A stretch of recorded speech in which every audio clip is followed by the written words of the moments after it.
everyone, welcome back to my channel. Today's video is going to be a quick January wrap-up video of all the books that I read in January. I don't recall the last time I did a wrap-up on my channel, and I'm really glad that I'm doing this because the reason why I haven't been doing wrap-ups on my channel is because I just haven't reading many books. Usually in a month I would read, especially last year, I would read 2 to 3 books, and I just didn't think they were worth talking about, like doing a full-length video for them. So here I have 6 books that I read in the month of January that I am just absolutely thrilled to have made my first reads of 2018. These are 6 books that I absolutely love. Some of them are just like already one of my top favorites, and it's hard, you know, it's the beginning of January and there's already favorites. So without further ado, I'm going to jump into all of these. I will leave all the Goodreads links down below to any of these that I don't synopsize because I just want to make this a quick video. So the first one that I have here is Everless by Sara Holland. So this one takes place in this is a fantasy. This one takes place in a world where time is currency. If you've watched that movie In Time with Justin Timberlake and Amanda Seyfried, you will love this book. I feel like it just emulated that concept so well, where time was used as a currency to buy stuff, to trade with, and it's just used as kind of like their money.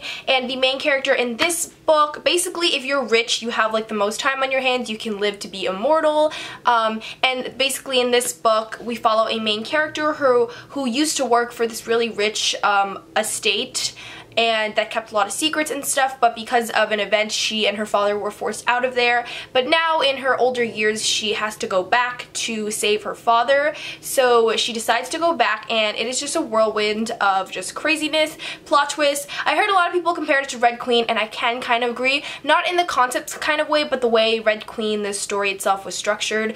But yeah, I just really enjoyed this book. I gave this I think like a 4.5, and I rounded it to 5 stars just because it was pretty good. Like I usually judge a book by how well it can keep me on its feet, how well the world is developed, and I thought she thought of everything really well, and when I had questions arise in my head, they were quickly answered by some of the plot points in this book, so I thought that was amazing. And yeah, I just don't have any really bad things to say about this, and yeah, I'm super glad that I read this book.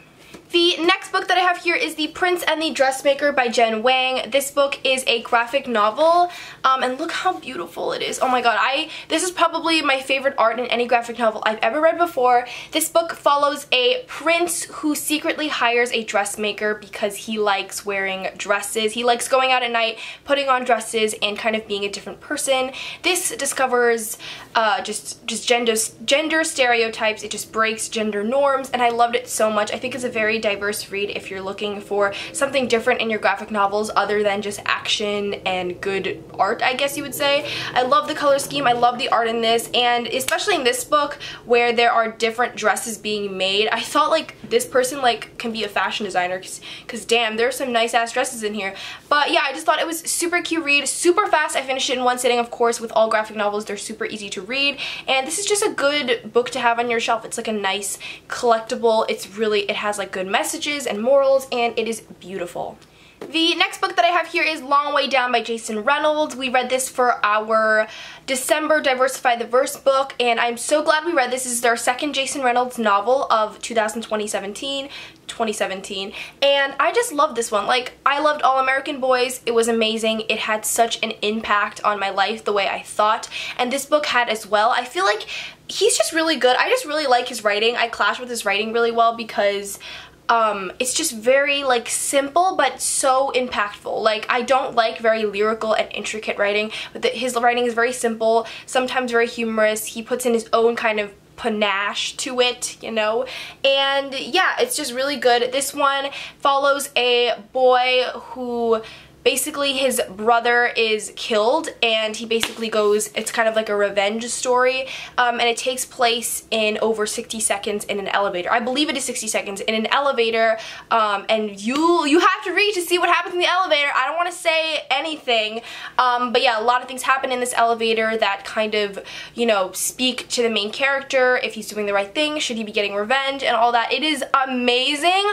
Let me tell you, I finished this book under 2 hours, so please, you have no more excuses not to buy this book because it is so quick to read, so beautiful to have on your shelf. Like, look at this cover, and also it is just such an amazing story. It talks about gun violence, racial profiling, all that. Most of his books do, and you know, his writing is just awesome. I just really think anyone who picks this up will enjoy it. And it's also written in verse, like I said, that's why it took me less than 2 hours, so it's gonna have an even more impactful meaning. And if you're like me and you don't read verse very often, I think this is the book that will get you into it. The next book that I have here is Jane Eyre by Charlotte Bronte. I read this for school, and I literally read this in like one day because I had to take a midterm, and I didn't read it, like I didn't read it when I was supposed to, so I had to rush to read it all in one day, which is terrible, guys. Don't do that. I'm a bad influence. But this book is basically just following, like, the best synopsis I can tell you about this is, because I wrote an essay about it, is Jane Eyre as a young lady, and she's just, through this story, she's just discovering herself, discovering what she values in life, what her purpose is in life, and going through all these obstacles to find out where she's really meant to be and all that. And I think it's pretty good. I did not expect to like it just because we were being forced to read it. I feel like when I'm forced to read books, they don't usually have the same like meaning to me. Like, they're not like, I chose to read this book and that's why I don't like go in knowing I'm gonna love it. So this book, I was just like, oh, I'm gonna mark it off as I hate it. But I actually really did enjoy it. I think the writing was not my favorite. I guess I just really like simple writing, and this one was kind of just like all over the place, and I was just like, what the heck? I had to like reread some things over, which made it hard to read for one day. But I really liked the character. Like, she did annoy me at times, but I just thought it was very well developed. It was really interesting to read, and it was very like real. Like, let's just keep it real. Like, it was very real, the things that she went through, especially in that time period, and it just introduced me to that time period as well. So yeah, I really enjoyed this. I would give it maybe like a 3.5 to 4 stars. I don't know yet, but yeah. The next book that I have here is Simon vs. the Homo sapiens Agenda by Becky Albertalli. I was lucky enough to have attended the screening for this. I will put a little picture here. Guys, the movie is just amazing. Like, I don't know if it's just the actors that I love, the actors and actresses, or just the plot or the story coming to life on the big screen. I do not know what made me love it so much. But yeah, I feel like usually with YA adaptations, they're very mediocre at times, especially the ones I've seen that are contemporary. So for this one to come out and kind of blow me out of the water and beat my expectations is kind of amazing. So you all probably know what this book is about. I gave this 5 out of 5 stars. It was amazing. It was a fast read.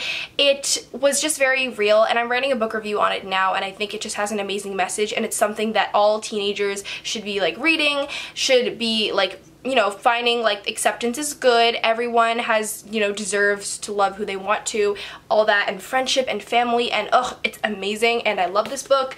And I'm super excited to be reading Leah on the Offbeat. I think that's what it's called. It's her new book, but it follows Leah, and I really liked Leah as a character. I like Leah, Abby, I like Nick, I love everyone. I love freaking everyone. So yeah, this book, thank God that I read it before the movie. And the last and final book, I know I'm going super quick here, but I just want to wrap this up because I'm going somewhere.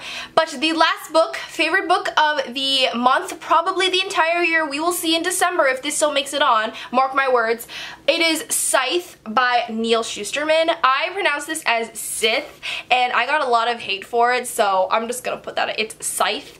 And basically, this book just blew me away. Like, I wasn't gonna read this book, but then I received the sequel from the publishers, and I was like, okay, I received the sequel, might as well read the first one. So I picked up the first one, and like, what the heck? Why did I not read this earlier? This came out in 2016.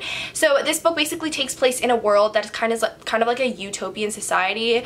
And I'm really sketchy about utopian societies because I read The Giver and I did not like it. But basically this takes place in a world where hunger has been abolished, poverty, disease, death has been conquered. These people have found out a way to make their lives, kind of extend their lives, and yeah, it's just like kind of like a perfect world. There's no poverty, no disease, and basically in this world, in order to maintain population control, they must have scythes who are established to kill people.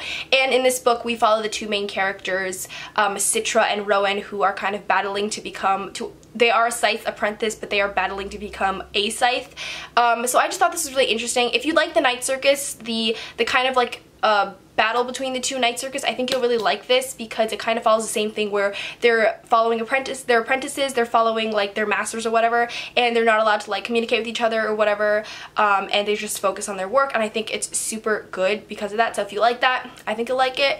And yeah, just the world of this, I think the world is the thing that really captured me. I'm not going to talk too long about this, but the world really captured me. I will have a full review linked down below in the description box for this book. But yeah, the world really captured me. I thought it was so well done. Like I was really skeptical about it. I was, because like in this perfect world, you're supposed to like have a lot of variables that are the same. You're supposed to keep, you know, consistent throughout the entire novel, and the author did just that, especially by making such a bold claim as to make the world perfect.